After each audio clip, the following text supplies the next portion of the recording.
오늘 밤 여러분이 듣게 될 이야기는 미국 텍사스주의 한 평화로운 마을에서 실제로 일어난 인류 역사상 가장 아름답고도 추악한 예술적 광기에 대한 기록입니다. 여러분은 지금 곁에 있는 가족을 믿으십니까? 지금 당신의 옆에서 미소 짓고 있는 그 사람이 사실은 정교하게 가공된 고깃덩어리라면 어떨까요? 오늘 취조실에서 공개할 파일은 단순한 연쇄살인이 아니라 산 사람을 박제로 만들어 영원한 행복을 박제하려 했던 한 미친 예술가의 10년치 기록입니다. 당신의 가족을 확인하십시오. 그들의 피부가 너무 매끄럽지 않습니까? 그들의 눈동자가 유리구슬처럼 고정되어 있지는 않습니까? 사건의 시작은 텍사스 외곽의 울창한 숲속에 자리 잡은 어느 웅장한 저택이었습니다. 주인공 데이비드는 가구 배달원으로 이 저택의 거대한 쇼케이스를 배달하러 갔습니다. 집주인인 노신사는 자신을 은퇴한 조각가라고 소개하며 데이비드를 거실로 안내했습니다.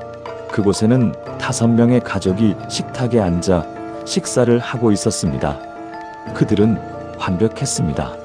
햇살 아래 비치는 금발 머리와 잡티 하나 없는 피부, 그리고 우아한 미소까지. 하지만 데이비드는 소름 끼치는 광경을 봅니다. 식탁 위의 음식은 김이 모락모락 나고 있었지만 가족 중 누구도 포크를 움직이지 않았습니다. 노신사는 그들이 너무 행복해서 식사하는 것도 잊었다며 킬킬거렸습니다. 데이비드는 서둘러 저택을 빠져나왔지만 자신의 트럭 백미러 속에서 식탁에 앉아있던 아이 중 한 명의 눈동자가 자신을 따라 움직이는 것을 보았습니다. 그것은 눈동자가 아니라 눈구멍 속에 박힌 살아있는 벌레의 움직임이었습니다.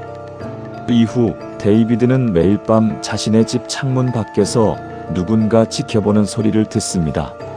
마치 딱딱한 발톱이 유리창을 긁는 듯한 불쾌한 소리였습니다. 데이비드는 경찰에 신고했지만 경찰은 그 저택의 노신사가 지역의 거물이라며 수사를 거부했습니다. 결국 데이비드는 직접 진실을 파헤치기로 결심하고 저택의 지하실로 잠입했습니다. 그곳에서 그는 첫 번째 지옥을 목격합니다. 거대한 가마솥 안에는 사람의 지방질을 녹여 만든 투명한 왁스가 가득 차 있었고 그 옆에는 피부가 층층이 벗겨진 채 소금에 절여진 시체들이 옷걸이에 걸려 있었습니다. 노신사는 박제를 만드는 것이 아니라 산 사람의 피부 속에 액체 왁스를 주입하여 살아있는 채로 굳히고 있었던 것입니다. 데이비드는 지하실 구석에서 최근 실종된 여대생의 가방을 발견했습니다. 하지만 가방 안에는 책 대신 그녀의 잘려나간 혓바닥이 마치 장식품처럼 보석 상자에 담겨 있었습니다.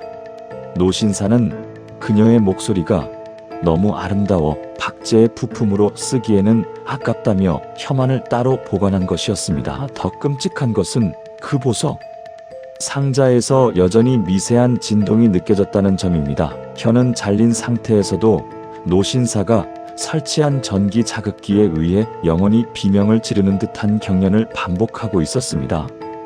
데이비드는 저택 거실에 다시 숨어들었습니다.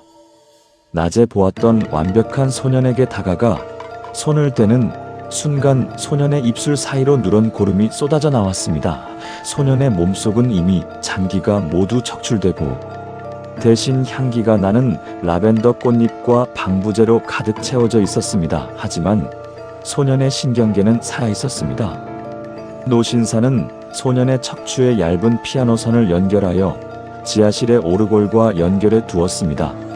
오르골이 돌아갈 때마다 소년은 자신의 의지와 상관없이 춤을 추며 거실을 걸어 다녔습니다. 그것은 인형이 아니라 영혼이 갇힌 고기 기계였습니다. 저택의 천장에서는 밤마다 무거운 물체가 끌리는 소리가 들렸습니다. 그것은 노신사가 박제된 가족들의 관절이 굳지 않도록 밤마다 그들을 천장에 매달아 강제로 스트레칭 시키는 소리였습니다. 데이비드는 지붕 위에서 수십 개의 갈고리가 사람의 어깨뼈를 관통해 매달려 있는 광경을 보았습니다. 희생자들은 비명조차 지를 수 없었습니다. 그들의 성대는 이미 노신사의 수집품이 되어 지하실의 파이프 오르간에 박혀 있었기 때문입니다. 바람이 불 때마다 천장에서는 죽은 자들의 성대를 통과한 기괴한 바람 소리가 노래처럼 울려 퍼졌습니다. 노신사의 침실에 침입한 데이비드는 더욱 경악했습니다. 노신사의 침대 아래에는 수천 개의 인간 치아로 만든 거대한 양탄자가 깔려 있었습니다. 노신사는 박제 공정에서 방해가 되는 희생자들의 치아를 모두 뽑아 자신의 발바닥을 자극하는 용도로 쓰고 있었습니다. 데이비드는 그 치아들 사이에서 자신의 이름이 새겨진 은반지를 발견했습니다. 그것은 일주일 전 실종된 데이비드의 아내의 것이었습니다. 데이비드는 절규하며 바닥을 긁었지만 돌아오는 것은 치아들이 서로 부딪히며 내는 딱딱거리는 조롱 섞인 소리뿐이었습니다. 지하실 냉장고 안에는 수백 개의 유리병이 놓여 있었습니다.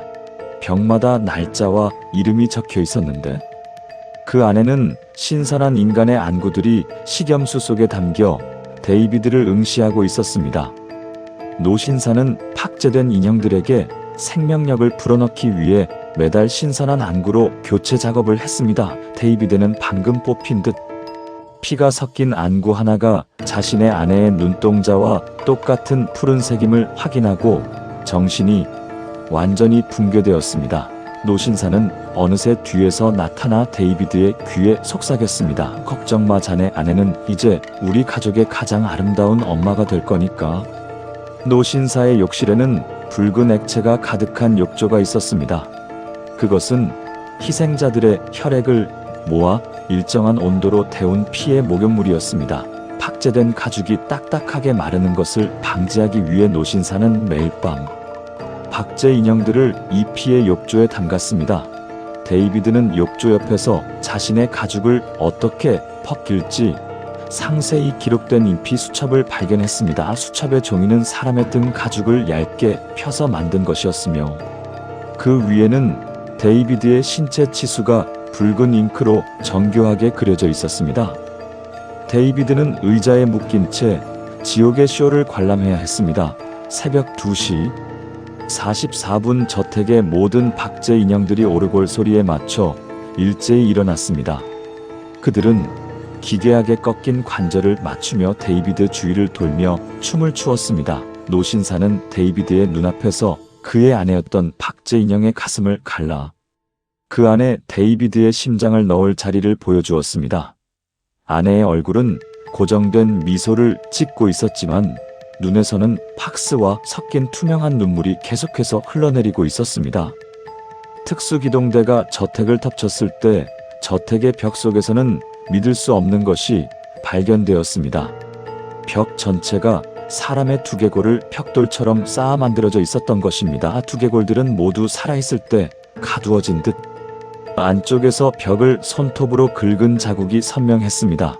노신사는 집의 기초부터 인테리어까지 모든 것을 인간의 신체 부위로 완성한 광기의 건축가였습니다. 기동대원 중 한 명은 벽 속에서 들려오는 수만 명의 속삭임에 미쳐 그 자리에서 권총으로 자살했습니다. 경찰은 노신사를 체포했지만 취조실에서 밝혀진 사실은 더욱 충격적이었습니다. 노신사의 신체 역시 90%가 다른 사람의 부위로 이루어진 박제였습니다. 그는 100년 전 죽은 예술가였으며 자신의 뇌만을 신선하게 보관하며 끊임없이 다른 사람의 몸을 수확해 자신의 수명을 연장해왔습니다. 그는 범인이 아니라 이 저택 자체가 살아남기 위해 인간을 섭취하는 거대한 유기체임을 고백했습니다. 데이비드는 구출되었지만 그의 몸 안에는 이미 노신사가 주입한 투명한 왁스가 혈관을 타고 흐르고 있었습니다. 그는 정신병원에 갇힌 채 조금씩 자신의 몸이 딱딱한 조각상으로 변해가는 과정을 지켜봐야 했습니다. 그는 이제 비명조차 지를 수 없습니다. 그의 폐는 이미 왁스로 가득 차 굳어버렸기 때문입니다. 하지만 가장 무서운 반전은 그를 진료하던 의사가 데이비드의 귀에 대고 속삭인 말입니다. 데이비드, 걱정 마. 자네는 우리 박물관의 가장 비싼 전시물이 될 거야.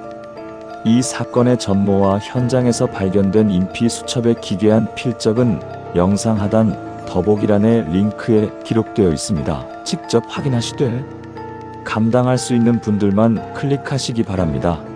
지금 당신의 피부를 만져보십시오. 너무 매끄럽지 않습니까? 혹시 당신의 혈관 속에 따뜻한 피 대신 차가운 왁스가 흐르기 시작한 것은 아닐까요? 채널 구독과 좋아요는 다음 수사를 위한 큰 힘이 됩니다. 더 섀도우 파일즈였습니다.